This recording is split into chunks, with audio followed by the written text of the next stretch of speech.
Love's Next Door, Chapter 10. A few days later, Stacy sat at the kitchen table smiling, enjoying her second cup of coffee. Satisfaction bubbled in her heart, making her giddy and lightheaded. Justin had left early to go to work after an intimate breakfast for two in bed. She hadn't made the bed yet. It was too soon to disturb the scene of their passionate lovemaking. She began to daydream about how she planned to spend the rest of her well-deserved holiday. What would she do with and for Justin? But she was startled from her reverie by the ringing of the telephone. Oh my gosh, I'm not reading well today. Hello? How's my favorite lady today? Justin asked seductively. At the sound of his voice, chills ran up and down her body, leaving it in wakes of desire that reached out to every sensitive part within her. Smiling, she responded, I'm a little tired and frankly a little worn out. Somebody has been making love to me for the past 3 days and nights, and if I could find him, I'd like to thank him for being so attentive to my needs. My pleasure, and same to you, Justin said in a lazy, teasing voice. I've made some plans for this evening that I think you'll enjoy. World records are set and broken over the last 3 days, Stacy said, her body continuing to warm from the sound of his voice. How can you possibly top that? He cleared his throat and kept the game going a little longer. I'm talking about Kobe Curlew, and I've been saving it just for you. The what? She laughed, her hazel eyes sparkling in anticipation. She picked up her coffee and took a drink. She was enjoying this their little diversion. The Kobe Curlew, he teased. It goes like this. Stacy swallowed repeatedly as she sat listening to Justin describe his secret sexual adventure. Her skin tingled all over listening to Justin whisper his fantasy. It was as if he were right there, touching those aching places, reaching through the phone line, caressing her eager body. Now I'm having phone sex, people. What? She let it continue momentarily, then suddenly she couldn't stand it any longer. Stop, Justin. You're seducing me over the phone. And in a whisper, as if the walls had ears, she murmured, I'm really looking forward to the Kobe Curlew. You're gonna love it, he said in a sexy drawl. In the meantime, I've made some additional plans. Reservations at Le Café the Petit Prince. Will you have dinner with me? Le Café? How wonderful. I've heard it's fabulous, she said, thrilled that Justin was treating her to such a fantastic evening. Oh great, I'll wear something elegant and sexy. Stacy, you'll look sexy in a tea towel, Justin said, pleased that she was so happy with his plans. I have to get back to the grind. I'll pick you up around 7. See you then. Goodbye, Justin, and I'm really looking forward to this evening and your Kobe Curlew. When Justin hung the phone up, he sat for a moment thinking about Stacy, her stunning hazel eyes, blazing brown hair, and curvaceous sexy figure, but there was so much more to Stacy than the packaging. Wonderful as it was, she had such a great sense of humor and a happy, positive outlook on life. She had so many interests, and like Justin, she enjoyed being active outdoors. Hell, he thought, here was a woman who might go fishing with him in the spring and hiking in the summer. Stacy had always really been his best friend, and he felt he must have been not blind not to realize that she could be so much more. He could hardly wait to see her tonight, and he wondered as he turned back to his computer how anyone in love ever managed to get any work done. Stacy smiled as she put down the receiver. It felt like her heart was jumping and bouncing inside of her chest. She was in love and wanted everyone to know. She wanted to shout it to the world. Her holidays were off to a great start, she thought. She still had the most of the day before Justin arrived, but she had plenty to do and made a mental list as she headed to the car. The first stop was the grocery store to pick up an assortment of cheese, fruit, some fresh baked Danish. Next, a quick stop at her favorite boutique for a new lipstick, something a little brighter than her usual colors. When at last she arrived home, she hurried into the bedroom and placed several fresh candles by her bedside and remade the bed with new silk sheets.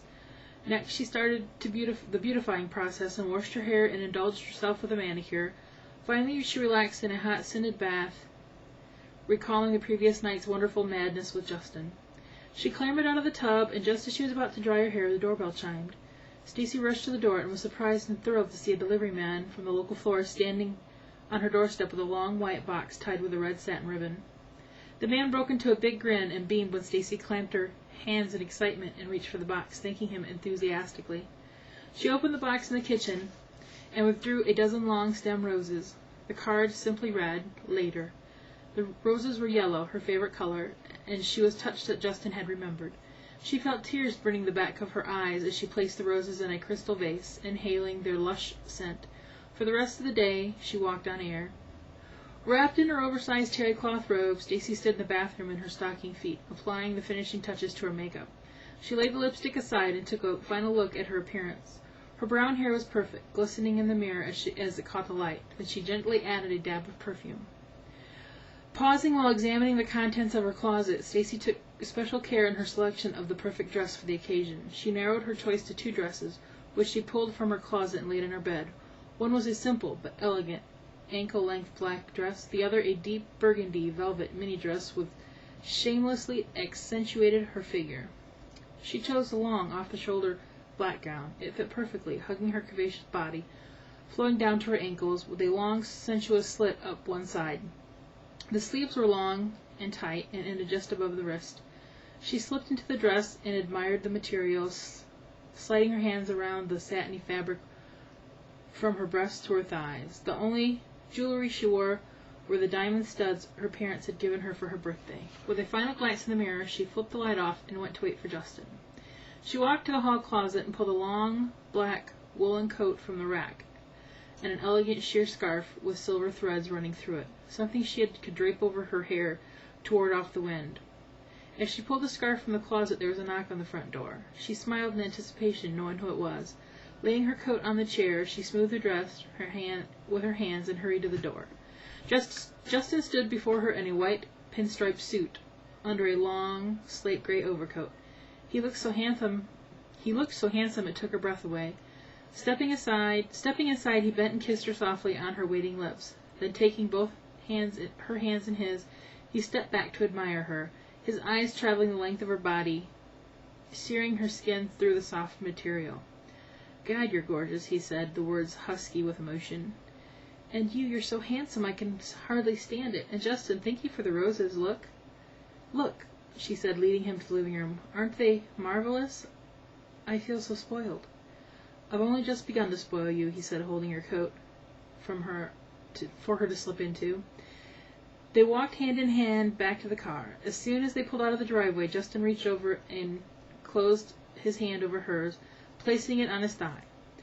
They just had to be touching. She moved closer to him, occasionally caressing his face with the tips of her fingers. They drove in silence the rest of the way, listening to the love songs drifting from the car stereo and glancing at one another often, smiling, happy to be together. Justin broke the silence. "We're almost there," he said as he turned off the highway onto a tree-lined lane where ground lights turned the snow-crusted branches overhead into a canopy of shimmering gems. As they rounded the last curve, Stacy caught her breath as they approached an early 19th century mansion built in the tradition of a French country home. A set of flagstone steps led to the huge semicircular portico that was supported by thick white pillars festooned with fresh cedar boughs bearing hundreds of tiny twinkling lights. Antique coach pattern on each side of the massive burgundy door cast a golden glow that glistened on a huge brass door knocker fashioned in the shape of a lion's head. Beneath the lanterns sat large white urns holding twin cedar globes dotted with more lights, gleaming magically through the dusting of the snow. "Oh, Justin, it looks like a winter wonderland."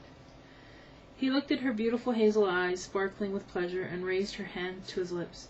"I'd almost forgotten just what little it takes to please you," he said, smiling at her excitement.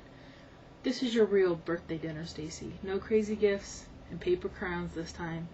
She smiled as they walked hand in hand along the stone pathway that led to the door. Just inside the entrance was the cloakroom where Justin hung their coats, before the host greeted them and ushered them to their table. Each dining room was decorated in a different motif, and Justin had reserved a room in the Victorian room, resplendent in rose-patterned chintz and soft lace curtains. The room was bathed in candlelight. Brass wall sconces cast a soft light on the diners, and huge gilt-framed mirrors reflected the candlelight that glowed from each table. At the back corner of the large, elegant room was a small, intimate dance floor with music softly echoing in the background. That will be part 1. Part 2 will be tomorrow, and that will be the rest of the book. So, one more night. Bye.